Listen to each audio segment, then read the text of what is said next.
punya kelompok ahli. Dan itu tidak dimiliki oleh model pembelajaran yang lain. Saya masuk lagi mensupervisi guru yang B. Dia mengajar membagikan kartu. Semua siswa itu dikasih kartu. Ada satunya yang mendapatkan soal, ada kartu yang mendapatkan jawaban. Gurunya diinstruksikan, yang mendapatkan kartu bentuknya jawaban silakan cari soalnya, yang mendapatkan kartu soal silakan cari jawabannya. Wah, kami itu dalam kelas hidup. Nah, saya paham guru itu sedang menggunakan model pembelajaran cooperative learning tipe Max. Karena salah satu ciri cooperative learning tipe Max yaitu ada kartu soal dan kartu jawab. Ada lagi, saya supervisi ke kelas lain. Guru mengajar, siswa itu diminta untuk mengamati gambar. Kemudian dari gambar itu dianalisa per individu atau per kelompok. Kira-kira tipe apa itu cooperative learning-nya? Future and jadi macam-macam model pembelajaran jumlahnya. Nah, sekarang kita menggunakan model pembelajaran disarankan kurikulum 2013. Nah, PBL berbasis masalah. Ini sintaknya Bapak Ibu, langkah-langkah operasional. Isi konsep, identifikasi masalah, 2 sintaknya. Yang ketiga, pelajaran mandiri. 4, pertukaran pengetahuan. 5, siswa.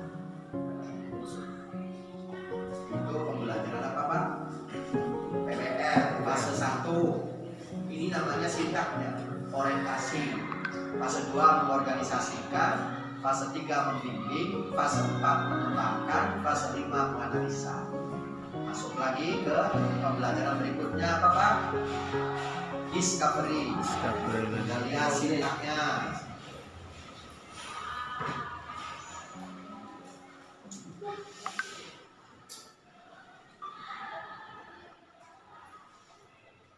Nah, ini sintaknya Pak.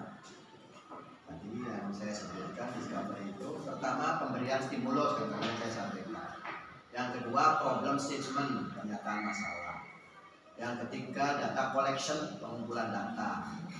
Tahap 4 pengolahan. Tahap 5 analisa atau verifikasi. Tahap 6 adalah generalisasi. Ini setiap model pembelajaran. Nah, ini sintak-sintaknya sudah ada. Nah, kalau Bapak Ibu ingin menjelaskan materi ini kepada siswa, kepada guru, itu paket pelatihannya namanya paket pelatihan model pembelajaran. Caranya bagaimana? Praktek, supaya guru paham itu. Setiap kegiatan itu harus terisi 2 aspek, yaitu apa yang dilakukan oleh guru, apa yang dilakukan oleh siswa. Contoh, saya menggunakan discovery learning. Pertama apa? Fase 1, tahap 1, singkatnya. Nah, kemudian kan ada 6 ya. 3, 4, 5, 6. 1 pemberian stimulus, 2 pernyataan masalah, 3 pengumpulan data. Kemudian data collection kan, yang berikutnya analisa data, pengolahan data kan, berikutnya verifikasi data, kemudian generalisasi atau menyimpulkan. Ini tuh ditaruhnya di mana? Di kegiatan inti pembelajaran. Ini tertulis ada kegiatan pembelajaran mana? Tuh. Nah, kegiatan pembelajaran. Kegiatan pendahuluan, kegiatan inti. Makanya komponen pembelajaran itu paling sederhana 3.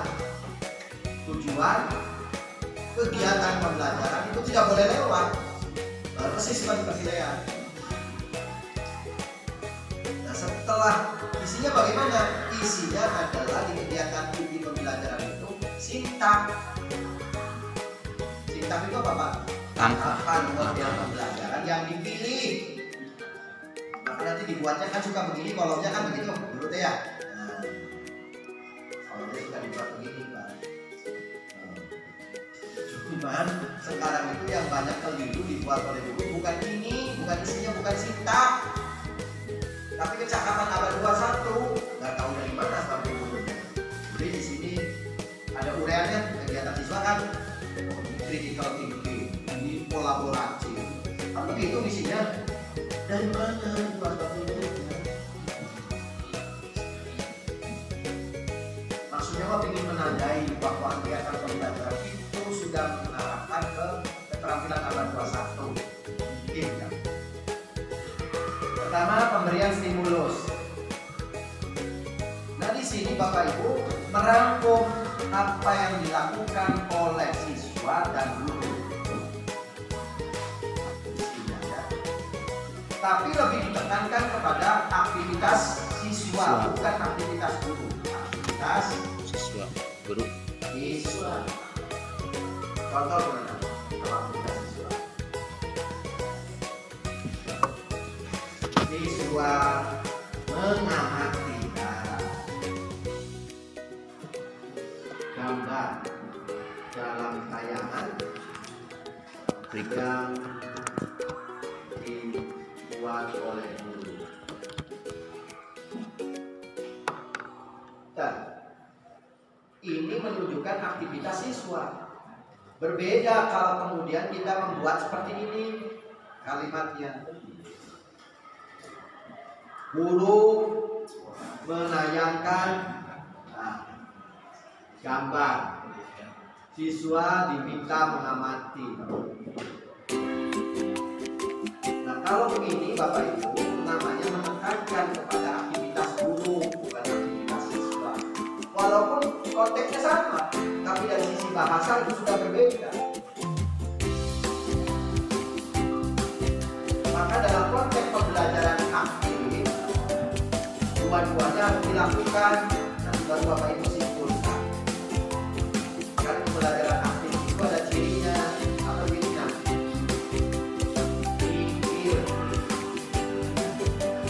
Berpikir.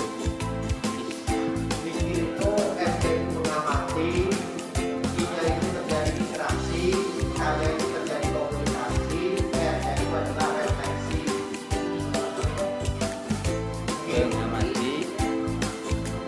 Mengamati, interaksi, komunikasi, kolaborasi, kemudian refleksi. Itu belajar di, kalau yang pasca itu sebenarnya sudah belajar mana pasca. Jadi belajar.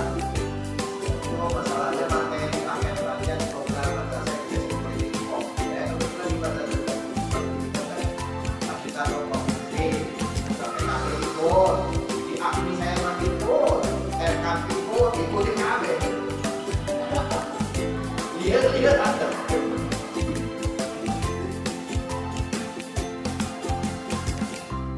Jadi ilmu yang saya tahu yang didapatkan kemudian di pembelajar di akmi itu kan ada pembelajaran berbasis apa? Literasi. Mana di sini ada yang pernah ikut akmi? Nah ini Pak Tom nih. UEFA ikut. Ciri pembelajaran berbasis literasi itu tahapannya di mana? Oh. Tahapannya namanya adalah loker. Beda-beda kan beda. Apa loker itu? Tahap pertama literasi, O-nya adalah orientasi, K-nya adalah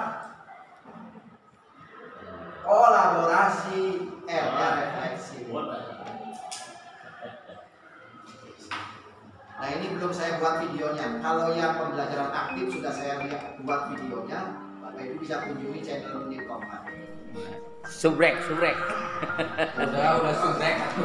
Udah Pak sering Pak. Subrek. Jadi awas kan. Nanti bagaimana menghubungkan di pembelajaran interaktif, menghubungkan antara ciri 4C dengan level pengetahuan dan mikir yang susah. Makanya guru jangan diambil susah-susahnya, diambil gampang. Ya ditulis. Kalau misalkan siswa, guru masih menulis menunjukkan aktivitas guru, jangan arahkan ke aktivitas siswa walaupun bahasanya sama. Nah ini isinya. Isi apa ini Pak? Tadi barusan isi kegiatan inti pembelajaran dari tahap 1, 2, 3, 4, 5, 6. Nah, tahapan ini diperoleh dari mana? Tadi sudah dari sintak model pembelajaran yang dipilih oleh guru ketika membuat modul ajar. Kan model pembelajaran yang ada di sini sudah ditulis pakai discovery learning, maka sintaknya di sini dalam kegiatan inti harus ada 6.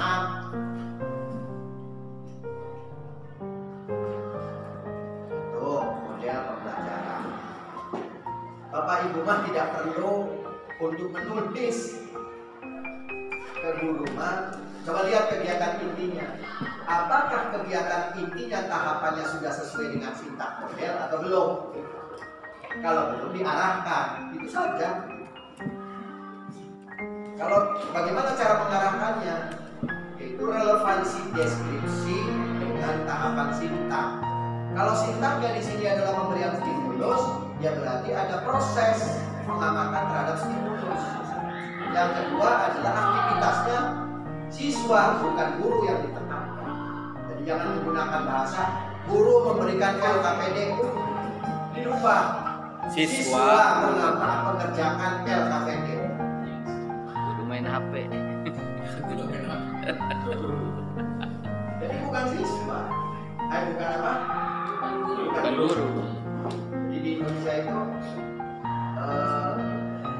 udah bikin jadwal. Judulnya di catatannya apa di bawahnya? Jadwal ini sewaktu-waktu dapat berubah. Nah itu tembak kalimat pesimis. Sekarang harus dirubah, jangan begitu kalau bikin jadwal ini diusahakan tidak berubah. Harus dilaksanakan. Beda kan? Beda penekanannya. Kalau yang pertama, jadwal ini sewaktu-waktu dapat berubah. Belum apa-apa sudah Takut. Sudah pesimis duluan, gitu kira-kira. Tahapan kedua apa? Pernyataan masalah atau problem statement. Jangan dibuat guru membuat sebuah pertanyaan, jangan. Melalui hasil pengamatan, siswa dapat mengidentifikasi, diharapkan siswa mengidentifikasi beberapa pertanyaan. Jadi siswa yang melakukan.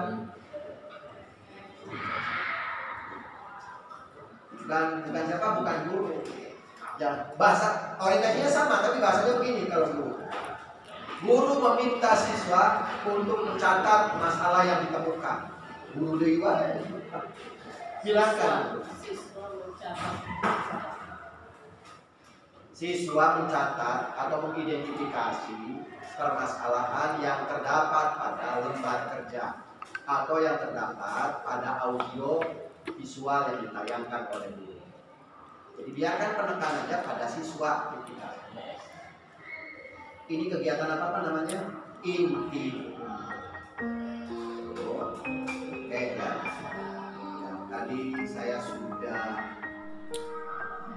Oke. Berikutnya Bapak Ibu, di kegiatan pendahuluan. Nah, kegiatan pendahuluan itu tidak ada yang baku. Cuman saya sering menyebutnya kegiatan pendahuluan itu 3 hal tidak boleh terlewat. Pertama adalah yang disebut dengan persiapan pengkondisian kelas. Nah, pengkondisian kelas itu dilakukannya melalui berbagai cara. Apa saja kira-kira? Bapak Ibu memberi salam, terus apalagi ngabsen, pengkondisian. Itu kegiatan pendahuluan ya. Yang kedua adalah sampaikan tujuan pembelajaran. Kalau guru mengajar, awali dulu menyampaikan tujuan pembelajarannya. Baru yang terakhir, yang ketiga adalah boleh Bapak Ibu menggunakan apa tadi? Persepsi atau apa? Tes awal untuk mengetahui kompetensi awal siswa. Dengan bertanya, ya boleh. Anak-anak sekarang kita belajar terkait dengan masalah syarat-syarat sholat. Barangkali di antara sekian banyak ada yang tahu apa yang dimaksud dengan syarat. Nah, itu namanya tes pengetahuan awal. Baik, sudah 3 hal kegiatan. Penutup, apa penutup?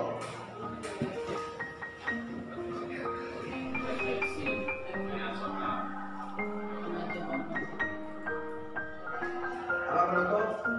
Memberikan resume terkait dengan pembelajaran. Dan yang terakhir jangan lupa pemberian tugas. Nah, di pamuli budaya tugas. Jangan lupa ya. 2013. Proporsi tugas itu adalah tugas mandiri dan tugas terstruktur. Jumlahnya berapa? Kalau untuk MTS gitu. Nah, itu sih 50% dari jumlah jam tatap muka per minggu. Kalau matematika tatap muka per minggunya ada 5 jam, berarti untuk tugas struktur atau tugas mandiri per minggunya adalah 2,5 jam. Berarti 40 kali 4 kali 2 berapa? 80 ditambah 20 100. Berarti ada tugas mandiri, tugas struktur per minggu 100 menit. Ini per minggu, Pak. Yang jarang dilakukan oleh guru, seringnya dilakukan oleh guru itu adalah jamak taksir.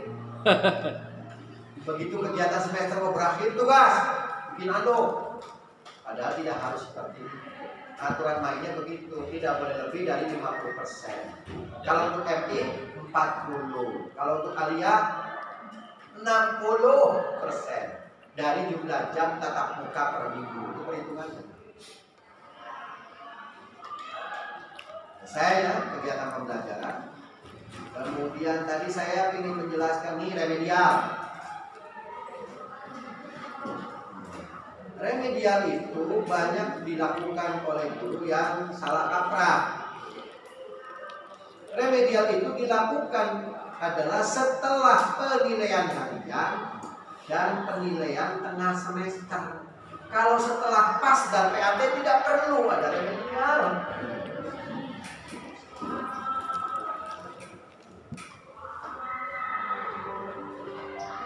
Kan guru suka begitu, Pak ya? Ya. Jadi, Setelah UM ada. ya, setelah PAS, kemudian setelah PAT UM. dicantumkan nama-nama yang di remedial. Dari mana dasar hukumnya? Yang namanya PAS dan PAT sudah selesai. Finish. Sudah finishing penilaian formatif, sumatif. Jadi remedial mah dilakukannya setelah penilaian harian atau PTM. Dari penilaian dari remedial ini, kemudian target kompetensinya berarti kemudian tercapai kan begitu? KKM. Tercapai. Kalau sudah tercapai ya sudah.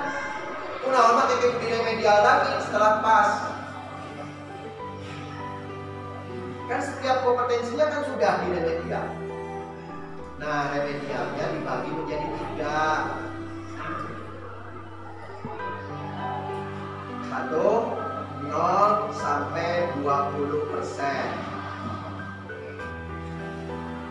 2, 20% sampai 50%.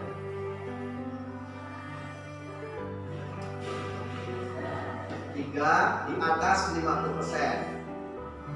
Berarti lebih dari 50%.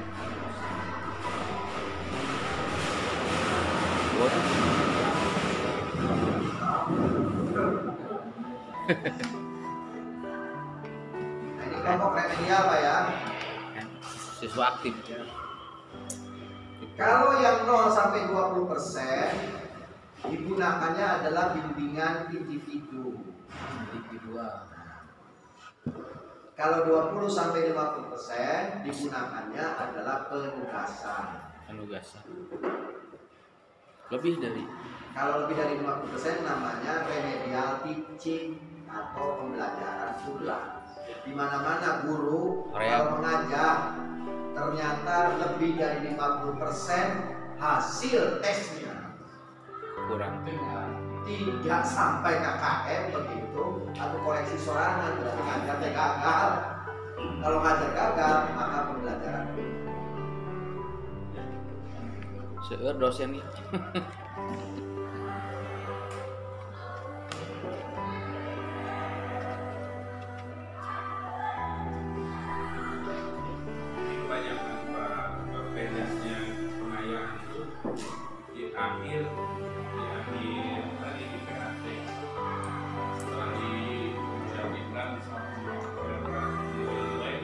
remedial. Kemudian kurang dari KKM, akhirnya di remedial yang paling dikasih nilai soal kan.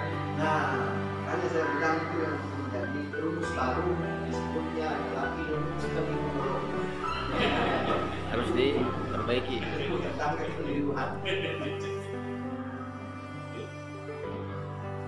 Kriminologi, keliruologi. Ini kadang-kadang lagi untuk mengadakan remedial bimbingan individu atau apa tadi sampai dengan ini guru itu tidak mengetahui, padahal kan seharusnya itu diberi waktu lagi bimbingan ini diberi waktu bimbingan pribadi diberi waktu, kemudian apalagi kalau Ada sampai itu. Nah ini pembinaan begini Pak, satu hari dulu kalian praktek dia bisa. Nah dari mana kita mengetahuinya? Dari sini Pak persentasenya. Ketuntasan belajarnya 93,75%. Berarti yang belum tuntas kira-kira berapa persen? 6,25%, kan begitu? Karena 6,25% berarti masuknya kategori bimbingan individu. Bagaimana cara bimbingan individu itu? Cukup kita amati, seperti begini cara mengamatinya. Kalau kita bikin ininya benar ya. Siapa aja yang di bawah? Yang di remedial nah ini. Saya kasih warna Merah. kuning. Nah, yang dikasih bimbingan itu pada item-item yang salah saja. Ini 0, 0, 0. Tarik 0 ke atas. Butir item nomor 1 soal B. Apa soal B ini? Oh, tentang rukun sholat. Berarti siswa belum paham urusan rukun sholat. Beri bimbingan panggil. Kapan manggil siswanya? Pada saat waktu istirahat atau setelah jam pelajaran. Dan dia di data ibu yang tidak bisa menjawab soal nomor 1 B terkait dengan rukun sholat atau apa? Ya bu pusing kemarin waktu ulangan teh kenapa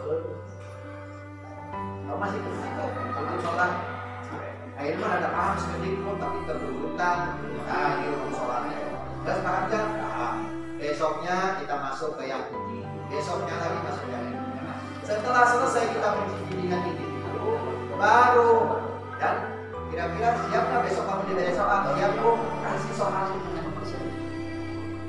lain tadi kata Pak Rutu hotel Maremedial diberi soal tadi panas saya pulang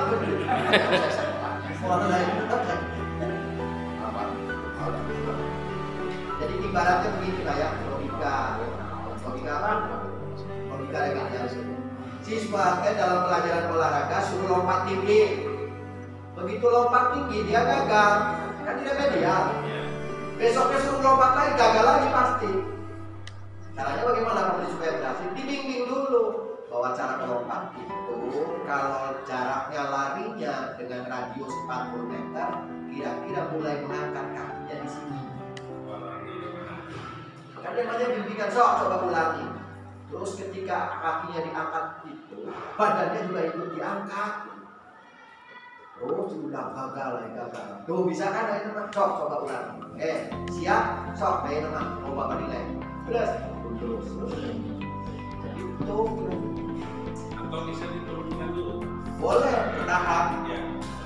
Dari yang paling sederhana bertahap. Nah, sekarang berikutnya adalah bagaimana cara penyelesaian penugasan. Nah penugasan itu ada dua, yaitu tugas individu dan tugas kelompok. Awas, tugas ini adalah tugas dalam penyelesaian remedial, bukan tugas kurikuler yang tadi saya sebutkan struktur dan penelitian. Kalau penugasan kelompok, Bapak Ibu lihat dianalisa lagi di sini. Yang di remedial ini satu dua, ada dua orang.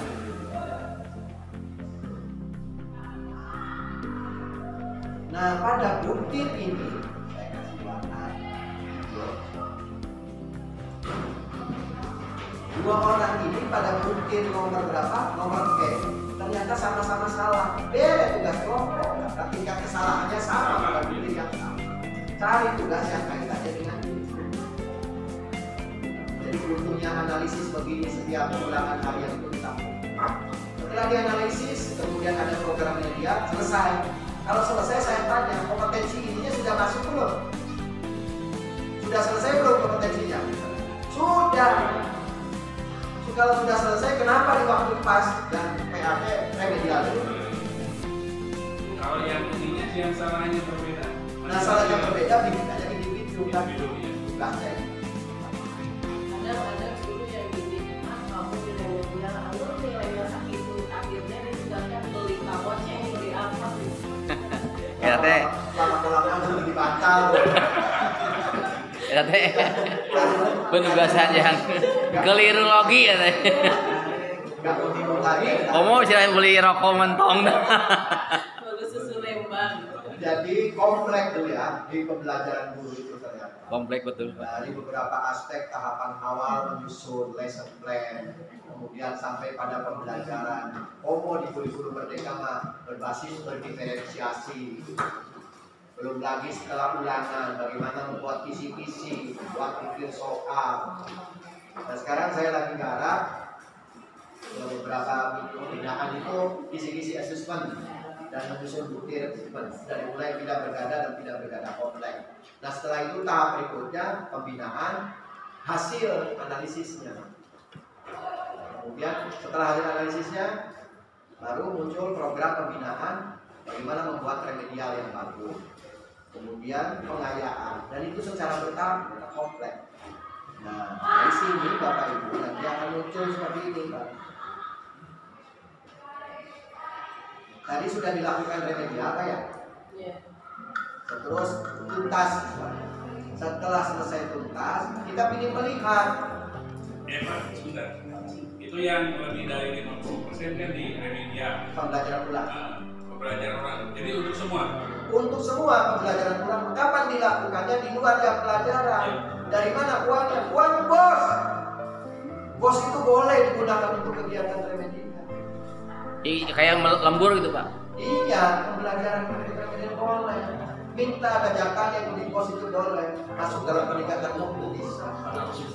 Ya Pak, gini. Ini yang 50% berhasil. Yang 50% Ya ada remedial berhasil. 2 jam pelajaran. Nah Tapi ini dia kan uang ulang kembali semua yang sudah berhasil itu kan. Ikut lagi. Kalau kaitannya dengan pengayaan, Nah, kalau pengayaan itu kita ngambilnya adalah dari kelompok rata-rata yang teratas. Dalam teori evaluasi itu dijelaskan di dalam kelas itu pasti terjadi 3 kelompok. atas bawah. Kelompok bawah, tengah, dan atas. Nah, di kelompok atas ini yang diberikan pengayaan. Konsep kurikulum Merdeka pembelajarannya juga berdiferensiasi. Maka perlakuannya bukan hanya dalam pengayaan, dalam pembelajaran di kelas saja sudah berbeda. Kelompok ini nih, kita ambil sebagai kelompok dulu. Contohnya gimana Pak Muli? Saya ngajar di kelas 7A. Dari awal ketika melakukan asesmen diagnosis kognitif untuk mata pelajaran saya matematika, sudah diketahui ada kelompok atas. Berapa pemilih kelompok atas itu? Kalau diambil kelompok atas itu 27%. Walaupun ada teori 30%. Bapak Ibu bisa baca teknik evaluasi. Karena kebetulan saya kuliah S3-nya PMP, penelitian dan evaluasi pendidikan. Nah itu kalau diambil 27% dari kelompok tertinggi oleh Bapak Ibu sudah diketahui seperti itu, maka diberi LKPD-nya jangan sama dengan yang kelompok bawah dan kelompok menengah. Itu nanti di kurikulum Merdeka. Di kurikulum 2013 kan kita masih melakukan lagu Indonesia aja. Mau bawah, mau tengah, mau peduli terim, mau satu LK aja. Nah, di kurikulum Merdeka tidak bisa. Kalau masih seperti itu namanya tidak berdiferensiasi. berarti harus membuat Tiga dulu itu. Begitupun ketika kita membuat program pengayaan. Nah karena pengayaan lebih diarahkan kepada kelompok atas, maka sebetulnya tidak keliru kalau kelompok menengah juga dikasih. Yang penting menengah ini kan dia sudah targetnya melampaui dari KKM. Nah yang kelompok ini bawah diapain Pak Munir? Kan di remedial. ujung-ujung pengayaan remedial Cangangges. Nah, setelah muncul nilai remedial pada juknis penilaian itu yang nomor 5161 untuk MP, 5162 untuk MTS, kemudian 3751 untuk MA, maka diberikan standar nilai hasil remedial itu. Yaitu ada model berapa? Ada 3 model nilai setelah remedial ya, ada 3 model.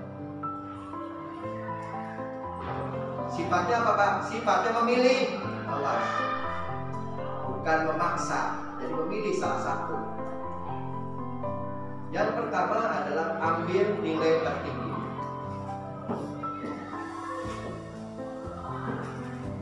KKM-nya di 70, daftar nilainya 60. Pas begitu di remedial jeblok kita dapat 90. Ambil nilai tertinggi 90. Itu model pertama. Model yang kedua adalah ambil nilai KKM. Rek sabaraha hawae nilainya orang ambil nilai KKM. KKM-nya 60. Dan udah kemarin remedial menang 100, 60. Ada model yang ketiga. Model yang ketiga itu mengadopsi dua-duanya. Yaitu diambil rata-rata. Gabung bagi dua ya? Gabung bagi dua. Sebelum remedial 60, apa sih 60 karena KKM-nya 70. Setelah remedial dia dapat nilai 80. 60 tambah 80 bagi 2. Nah, model pemilihan seperti ini diserahkan kepada guru masing-masing. Pak, setelah di remedial sampai berulang-ulang angger wae begitu nilai budak teh 40 deui. Nah, dikumahakeun, Pak. Nah, ini ada 2 jurus, Pak. Jurus. Namanya jurusnya adalah SM. Apa itu SM? Itu syafaat dan maghfirah. Berarti sudah sudah depensi. Jadi remedial berulang-ulang kali. Kalau secara formal namanya MU, Pak. Boleh ada naik tapi diusir di sekolah ini, kan begitu? Biasanya suka begitu. Ada resep. Kasihan. Nah, biasanya kalau perilaku begini teh yang alien nyalain MTS, guru MTS itu benar nih. Hari MI nyalain sama. RA. Tapi kadang dilema Pak, di MTS itu ada anak yang masuk ke MTS belum bisa baca. Iya. Gurunya nggak mau ngajar ya? Guru MI mau ngajar ya? Nah, ini banyak kejadian sebenarnya. Kadang-kadang saya juga dulu waktu ngajar, akhirnya ada nilai kantor. Cuma yang jadi masalah itu nilai kantor. Nilai kantor itu sapaan. Nggak serian kan? Aduh, gitu. Ini yang jadi masalah kalau sudah ada mentok dalam setelah di remedial mentok tidak bisa baru ada itu. Harus ada proses dulu. Nah, kebanyakan guru-guru langsung saja pakai ini. Katron. Yang paling parah KKN matematika disamakan dengan PKN misalnya. Itu yang jadi masalah di ini. Itu taruh semua ya guru di pondok. Ayo. Kok sering ngatrol gitu. Apa? KKM tunggal. Bapak sok sering ngatrol kan. Beri kesal. Nah, sekarang membahasnya jangan ngatrol, Pak. Sampaikan dan maghfirah. Rahmatan lil alamin. Pak Dokter, mau tanya terkait pembelajaran diferensiasi. Kita kan harus melakukan asesmen diagnostik dulu ya. Iya. Jadi semua guru harus melakukan itu. Harus. Nah, yang kita lakukan itu kan terkait materi kita ya, sejauh mana anak mengetahui gitu atau bagaimana gitu ya, kita pencerahan. Nah, itu dilakukannya apakah Kapan? setiap perubahan materi, misalnya materi pertama bilangan bulat, kita lakukan asesmen diagnostik dulu, sehingga di situ kan terbagi beberapa kelompok dalam pemberian Atau pembelajaran. di awal tahun. Terus nanti perubahan materi kita berikan lagi atau bagaimana? Terus sekali setahun gitu. Bapak Ibu, ketika kemarin kita membuat analisis CP, nanti melahirkan TP kan? Iya. TP itu nanti diklasifikasi dari setiap fase itu ada untuk kelas berapa kan? Iya. Nah TP ini ATP. kan di akhirnya adalah konten, begitu kan? Iya. Sama kompetensi yang sudah dicapai. Bikin Bapak Ibu soal setiap TP ini satu untuk dilakukan asesmen diagnosis kognitif. Nah, kan yang kedua adalah asesmen diagnosis non kognitif kan? Sosial. Nah, yang maksud dengan kognitif itu Bapak Ibu untuk memetakan yang menjadi 3 kelompok tadi, yaitu kelompok apa? Kelompok merah, zona merah, begitu, kemudian zona kuning dan zona hijau. Bawah, tengah, atas. Jadi dari awal sudah kita lakukan. Kalau kita sudah melakukan seperti ini, akan mudah melakukan pembelajaran diferensiasi. Jadi yang disebut dengan asesmen diagnosis itu asesmen yang dilakukan di awal sebelum pembelajaran. Kapan? Kalau bisa sebelum pembelajaran dimulai. Kira-kira kapan? Setelah dibagi kelas, bulan Juli. Mulai masuk minggu kedua, minggu pertama sudah asesmen diagnosis. Saya mah ingin masuk minggu kedua, sekalian aja asesmen diagnosis dulu, nggak apa-apa. Asal Bapak Ibu sudah memperhitungkan bahwa target kurikulum sudah bisa tercapai. Nah nanti direkap, hasilnya kan bisa dianalisis tadi. Nah hasilnya kan bisa dipetakan. Kalau sudah dipetakan, Bapak Ibu kan nanti bisa meranking mana yang kelompok atas, mana yang kelompok bawah.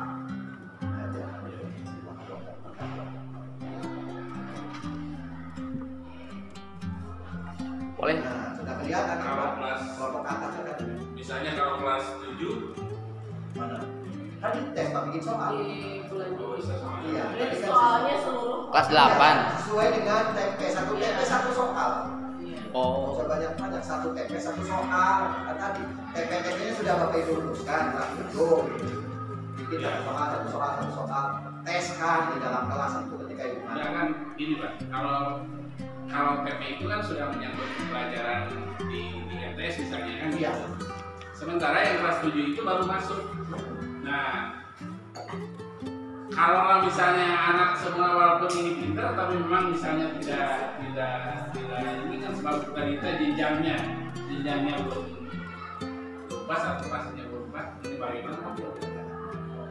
Kan misalkan TP1 tentang operasi penjumlahan bilangan bulan. Nah, Bapak Ibu bikin tes aja. Yang ini Iya. gitu. Ya, ini yang begitu masuk kelas 7. Enggak. Iya. Ini kan materi MTS. Iya. Iya. Operasi penjumlahan bilangan bulan. Bapak tes aja di kelas itu.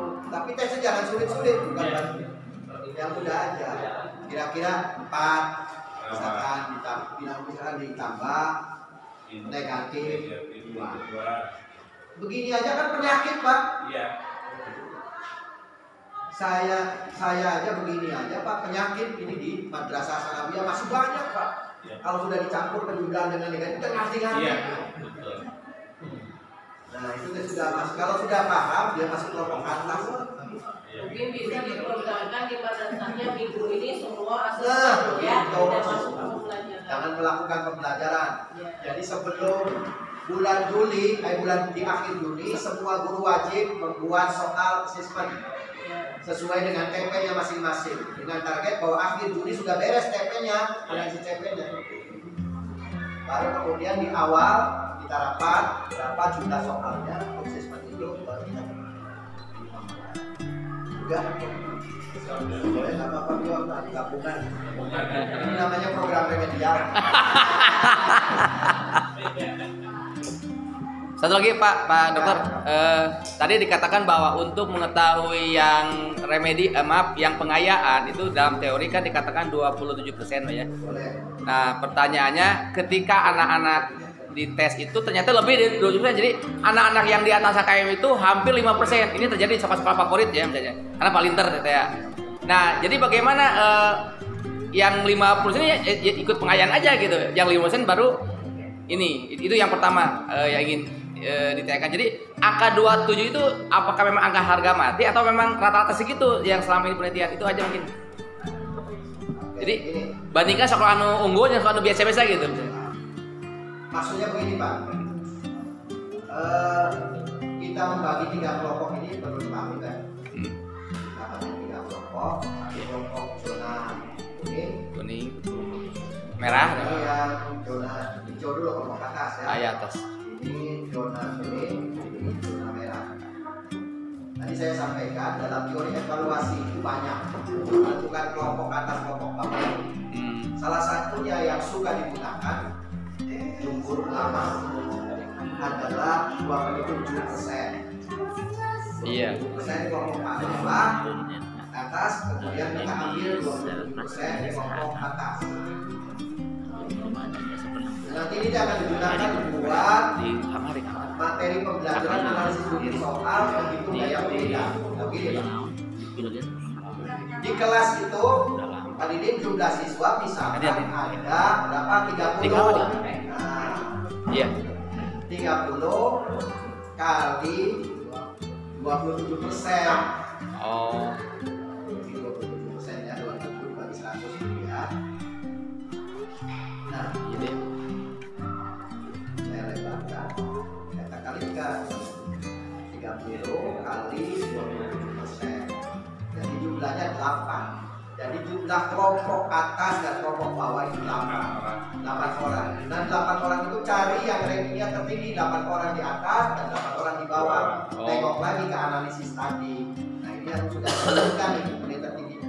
1, 2, 3, 4, 5, 6, 7, 8. Nah makhluk ini masuk kelompok atas. Ini warna biru. Nah pertanyaan dasar begini, nanti ditemukan ketika kita melakukan menghitung daya pembeda itu. Nah, Pak, ini kan sama nilainya 7. Ini sama nilainya 7. Iya, Apakah masuk kelompok atas atau kelompok menengah? nah itu. Kalau dalam analisis daya pembeda, maka tetap diambilnya 8. Mau ngambilnya 8 itu yang ini 7-nya boleh, yang ini boleh silakan. Tapi dalam konteks program pengayaan kita kasih raih yang angka 7. Sampai situ. Ya seharusnya itu kan ambil berpersen. Ya, coba pengayaan. untuk pengayaan. Oh, karena nilainya di Jadi atas. kalau yang itu mah untuk kelompok tengah ya Pak ya, yang tadi diabaikan ya, kita Diabaikan. ambil kelompok atas bawah. Kelompok atas.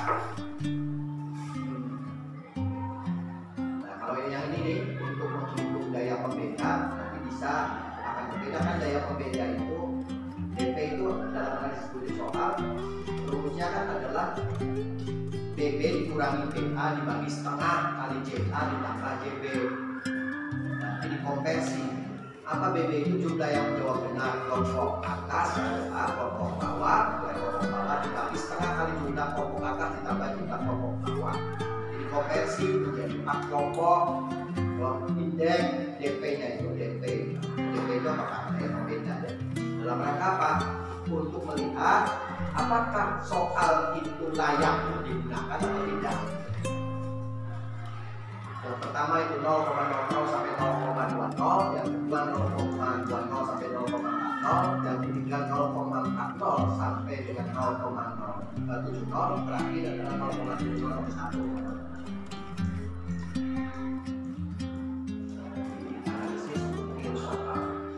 Kebanyakan guru itu kan menggunakan aplikasi yang sudah ada. Ya betul. Kan rumusnya kan error, jadi daya pembeda rest gitu, jadi kurang paham untuk menghitung daya pembeda secara manual. Nah, saya tanya kalau guru ini sederhana. Bapak sholat, diperintah dari siapa sholat? Kalau dalilnya Pak, akimus sholat. Atau dalam hadisnya adalah shollu kama ra'aitumuni usolli. Nah, itu namanya orang yang beragama masuk kategori ittiba. Ittiba itu apa? Dia menjalankan ajaran agama tapi tahu dasar hukumnya. Bukan taklid bukan. Nah, orang yang membuat aplikasi, guru yang menggunakan aplikasi, suka saya tanya, Pak Punten, kalau ini nilai apa sih tingkat kesulitan bukti soal diperoleh dari mana? Nggak tahu Pak, saya pokoknya dapat aja di situ. Nah itu yang saya sebut taklid. Jadi dia menggunakan aplikasi, tetapi dia tidak paham bahwa tingkat kesulitan bukti soal itu berapa rentannya. Itu yang sering terjadi di umat kita. Termasuk daya pembeda, dia tidak paham. Kenapa bisa layak dianggap soalnya? Ya karena nilainya sekian, dari mana rumus nilainya tidak tahu. Maksud saya, ayo belajar dari mulai bagaimana cara menghitung secara manual. Kalau sudah paham, dia mau menggunakan aplikasi apa saja terserah. Begitu ditanya apapun paham. Karena konstruknya sudah paham. Kebanyakan kita menggunakan aplikasi, tapi konstruk aplikasinya, substansinya tidak dipahami. Kira-kira begitu, Pak. Bukan nggak boleh, Bu Eva boleh, asal dia paham. Sok tanya aja dulu, dari mana sok tingkat kesulitan bikin soal ini nggak akan paham. Padahal rumusnya kan sederhana. TK itu sama dengan B dibagi N. B itu adalah jumlah yang fenomena, N itu adalah jumlah peserta tes. Itu tidak paham Pak. Saat mencari kelompok atas kelompok bawah pun mereka nggak tahu rumusnya yang 27% itu. Ada yang ambil 50%. Tidak pernah dilakukan. Saya tidak aplikasi pun udah beda apa Ada yang aplikasi, tetapi untuk ini maksud saya paham isinya. Sama aja kayak ibu menggunakan aplikasi PKG beli. Pokoknya mah yang dipahaminya dia mau tuh angka 1, 2 tidak kan 0, 1, 2, 1, 2 ada hasilnya. Tapi substansinya tidak dipahami. nanti gitu. Atau PKKM. Atau PKKM. Bingung. Setelah harus sangat baik. Saya. Nah ini yang ada 10 soal. Oh iya. Nah ini kan TK dengan kesulitan soal baik benar dibagi jumlah akses. Nah ini yang GP, kita tadi GA kurang GP dibagi setengah GA tambah GP. Tadi saya klasifikasikan ada 4, jelek, baik. Kalau yang ini jelek, berarti jangan dipakai. Kalau minimalnya diperbaiki, direvisi, lebih baik gunakan. Kalau hasilnya ternyata negatif, soalnya jangan digunakan, buang. Ini Pak setahun sekali atau per semester memperbaiki daya pembedahan? Analisis itu dilakukannya adalah bukan per semester. Setiap kali ulangan harian dianalisis. Kalau setiap ulangan harian dianalisis, maka akan didapatkan bukti soal yang layak digunakan, simpan namanya disebut bank soal. Kanwil itu setiap tahun dulu sebelum terjadinya ada yang ditahan, sebelum terjadinya ada yang ditahan, sudah saya sarankan waktu saya jadi pengurus vokal provinsi, jadi koordinator bidang dulu. Iya. Pak, dalam tulisan sudah tidak boleh. Kata Pak Habib, ini mah bukan urusan saya, Pak, ini urusan KKM. Ditanya KKM yang benar, ini mah bukan urusan saya, urusan Pak Kandang. Saya tidak pernah berusaha. Apa yang dilakukan oleh KKM? Dia tidak membuat soal baru, Pak, karena Betul. sudah dianalisis. Di bank soal. Soal sudah ada. Itu betul ya saya alami Pak. Iya. Kan Bapak Ibu sudah ada yang pernah dilibatkan. Pernah. Ada yang direvisi, perbaiki. Kalau sudah dianalisis, nah bu penyakit dulu deh, setiap ulangan tidak pernah dianalisis.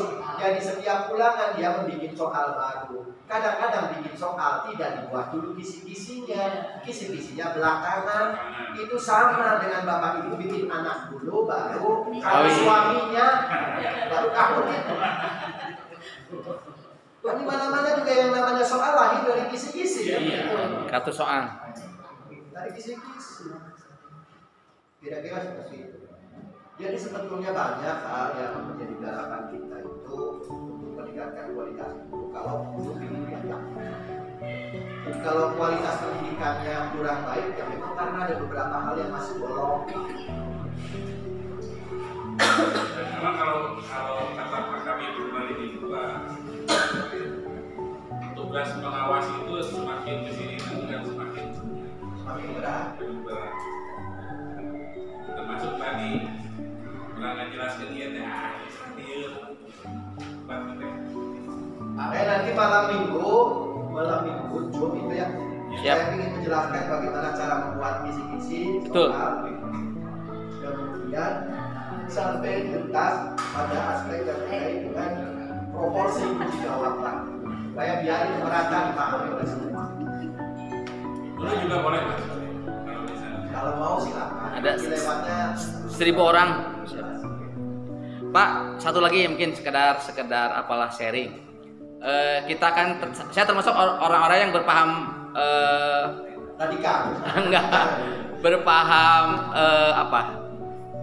tidak pesimis lah. Jadi meskipun di depan mata itu memang banyak PR besar, kalau kita terus mengeluh juga tidak ada solusinya dan itu tidak bermanfaat. Maksudnya gini Pak, dengan adanya peluang kurikulum mereka di depan mata, ini kan menjadi salah satu trigger ya untuk memperbaiki ABCDE yang tadi kita diskusikan. Saya tidak menyalahkan sejarah. Kan saya tanya waktu saya jadi guru alia pun betul Pak. Saya berkali-kali disuruh membuat soal untuk KKM, MA ya. Tapi ketika munculnya itu bukan kan saya diminta ada SK-nya, tapi muncul bukan soal yang saya buat itu. Ketika saya dikonfirmasi ke kepala sekolahnya udah pensiun, oh ya itu percetakan yang buat. Jadi artinya apa yang saya bikin tadi dibuatkan gitu. Itu satu.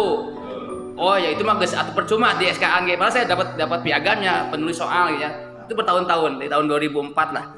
Itu yang pertama. Oh mungkin tadi ceritanya begitu kata Pak Munib. Oke lah. Apa yang terjadi ketika semua soal dibuat dari atas, guru jadi malas. Saya pun malasnya soal teh urang ngajar ieu nu kalau lain ieu dan banyak kunci jawaban yang salah. Itu tahun 2004 2005 ketika saya menjadi guru. Itu sejarah aja. Nah, akibat dari itu banyak guru yang akhirnya buat apa bikin soal ada ujian akhir mah kayak di wilayah di KKM dan seterusnya. Nah, mungkin dengan sekarang adanya suasana baru kurikulum mereka akan kita mengangkat lagi marwah seorang pengajar itu seperti apa ideal, meskipun ya kita nggak bisa 100%. Target boleh 100%, tetapi kan kita usahakan semampu kita saja.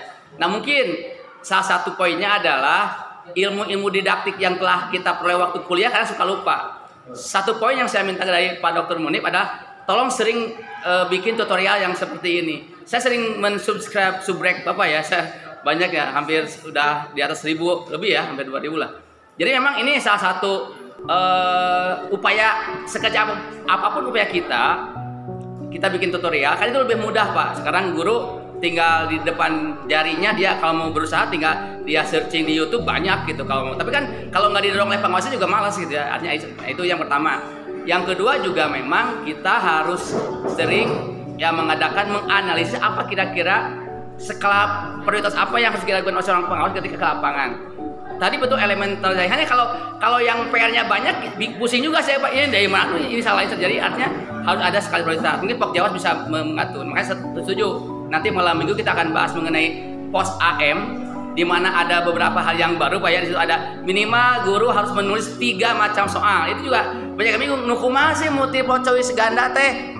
Padahal geus diajakeun baheulanya kalau jarang teh biasa PG biasa we PG.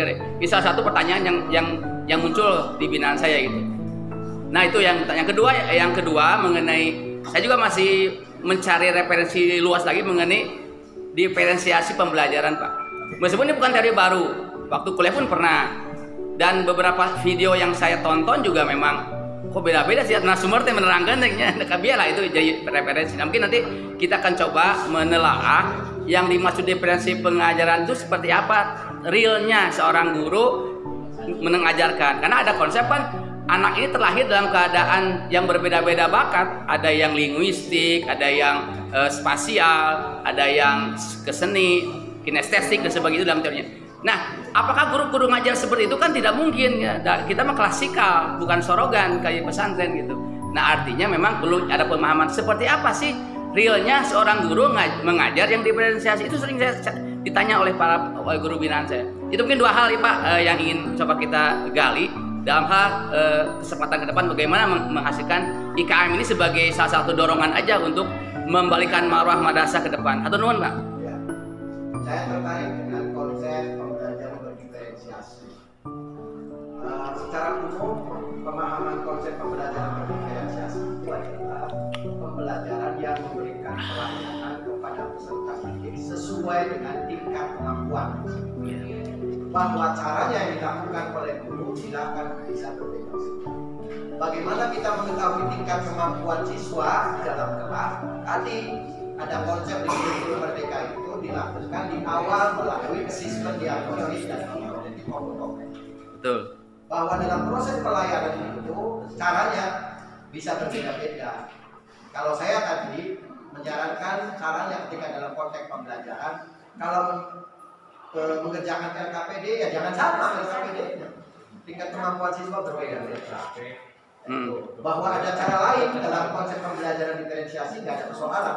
Nah, yang penting orientasinya pelayanan menghargai filosofinya itu. Kemudian yang kedua, saya terima kasih kalau banyak apresiasi. Kalau subscriber mah cukup hiji, Pak. Jangan berulang seperti tadi ini. Beberapa video kan. Ya, saya. Nah, terkadang saya itu kalau punya waktu baru, sebab kalau sudah malam itu kerjaan banyak. Betul. Kerjaan dari mulai hasil kegiatan pembinaan sudah saya rangkum, buat itu laporan ke pengawas segala macam. Jadi kalau lagi santai, lalu saya bisa konsentrasi bikin. Jadi mudah-mudahan nanti saya juga akan terus melakukan pembinaan. Kemudian terakhir tadi mengenai soal, dari dulu kasusnya. Iya. Soal yang di KKM itu dibuat Dari Pak ya. cetakan. Salah satu yang sering terjadi adalah materi tidak sampai di sekolah, soal muncul. Betul. Itu jadi komplain. Protes itu nggak pernah dijawab. Nah, sekarang Pak sudah diberi kebebasan Bapak Ibu bikin soal diri dulu Pak. Iya. Soal. Itu kira-kira kalau Bapak Ibu mau menghitung, saya itu sudah menghitung hampir 53 sampai 55 program untuk masuk ke sekolah. Maksudnya apa? Dari mulai pertama pembinaan, kedua analisis keterkaitan SKI ya, SKL, KI dan KD. Kemudian pembinaan terkait penyusunan program tahunan dan program semester. Terus program apa sih? Pembinaan terkait dengan penyusunan sinapus. Kemudian FFP.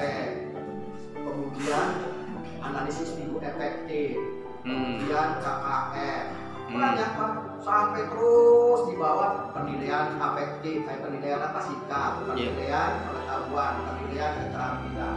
Yang jarang dilakukan oleh guru penilaian sikap sama keterampilan. Iya. Jadi saya inventarisir, setelah saya hitung-hitung, saya hampir 53 lebih pembinaan yang saya lakukan. Nah, jadi kalau itu peluru yang diberikan untuk guru agar mereka bisa memahami pembelajaran. Satu kali pembinaan itu bisa memakan waktu sampai libur dan masuk jam 9 selesai jam 12. Jadi sehari bisa 2 kali pembinaan, dan lagi nanti jam 1 atau jam 2 di sekolah lain. Ya, terus saja, jadi nggak pernah. Kalau Bapak Ibu mungkin banyak waktu, kan kadang-kadang saya sudah dijadwalkan di sana, ujung-ujung ada jadwal kegiatan di provinsi, kegiatan lain, jadi kadang di cancel di lagi. Nah itu banyak hal. Silakan ada lagi? Ya, mangga Pak Didin, sahabat saya. Terima kasih Pak Dokter. Pertama tentang pembelajaran diferensiasi. Saya ingin menyampaikan kepada kita semua barangkali untuk motivasi Ditunjuk oleh kepala tim. Nah, kalau saya misalkan diangkat sebagai tim, harus diundang oleh kepala. Plan perencanaannya itu seperti apa, supervisi itu, terus mau dilakukannya bagaimana. Nah, terus duduk bareng. Nah ini yang tadi saya sudah. Nah ini yang penjelasan KMA 624. Nah Bapak Ibu, kalau yang terkait dengan apa sih? Terkait dengan supervisi itu, sasarannya kemarin sudah saya jelaskan. Kemana? Ke pembelajaran abad 21.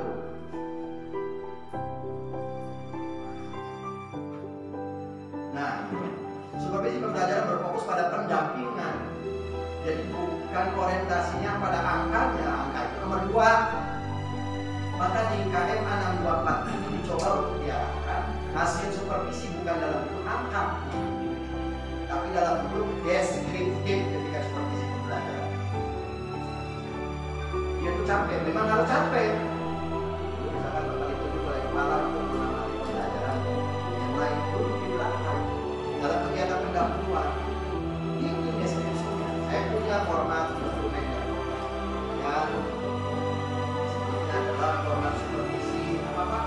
kualitatif si PKG. Nah,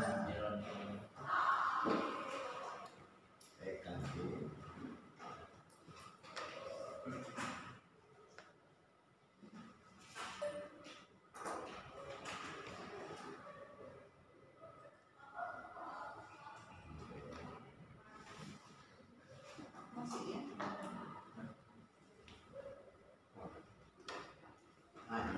Nah, instrumen pembelajaran berbentuk deskriptif. Nah, saya sudah jelaskan ke Pak Kepala sama tim intinya, sudah saya undang semua sebelum pelaksanaan PKG itu. Jangan memberikan angka kuantitatif, tapi dalam bentuk deskriptif. Tapi Pak Umar, pengarangnya tulis saja. Misalkan di sini terkait dengan pra, kan ada 3 ini instrumennya: pra, pelaksanaan, dan penilaian. Guru menyusun RPP menyangkut komponen yang sesuai dengan KEP Dirjen Pendis. Berarti yang jadi rujukan apa? Guru yang tim penilai itu, tim supervisi itu dengan kepala, dia harus paham konten yang terkait dengan, ayo, 5164 tadi data pelaksananya 2018 tentang RPP. Ini konten apa Pak? Konten RPP, keputusan Dirjen Pendidikan Islam bahwa harus mencakup sesuai dengan ini kan, pertanyaan pertama. Hasil pengamatan RPP yang disusun belum sesuai dengan SK Dirjen Pendis karena hanya 3 komponen. Itu deskripsi, jangan diberikan angka. Tindak lanjutnya apa, tulis. Terus itu. Sini juga guru menyusun RPP yang mendukung terlaksana pembelajaran mengantarkan pada kecakapan abad 21. Nah, kepada satu kan ini cirinya yang sudah saya sampaikan. RPP yang disusun oleh guru belum mencantumkan tentang PPK, perbuatan pendidikan karakter deskripsi tindak lanjutnya apa. Maksudnya apa? Ketika dibunyikan tindak lanjutnya, disitulah yang menjadi target poin kepala untuk melakukan tindak lanjut pembinaan. Kalau tidak sanggup, panggil pengawas kita. Bersama-sama kalau misalkan bikin lagi, panggil narasumber yang lain. Jadi akan paham semua di sini kalau kita menggunakan deskripsi. Jadi saya ulangi lagi, supervisi itu kontennya bukan memberi nilai, tetapi melakukan pendampingan. Supervisor.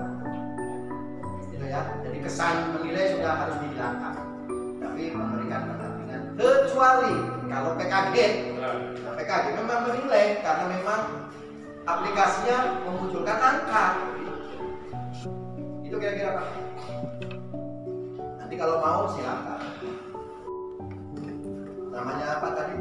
Untuk KMA 624 tentang pedoman supervisi pengajaran. Dan itu sudah lahir, yang RA-nya ada, MI-nya ada, MTS-nya ada, aliannya ada. Kalau nggak salah sudah saya berikan sosialisasi pengawas itu, tempatnya waktu itu di Aula Kemenang Kota Bandung. Saya jelaskan satu persatu perbedaan-perbedaan. Saya ingin mencoba begitu waktu itu.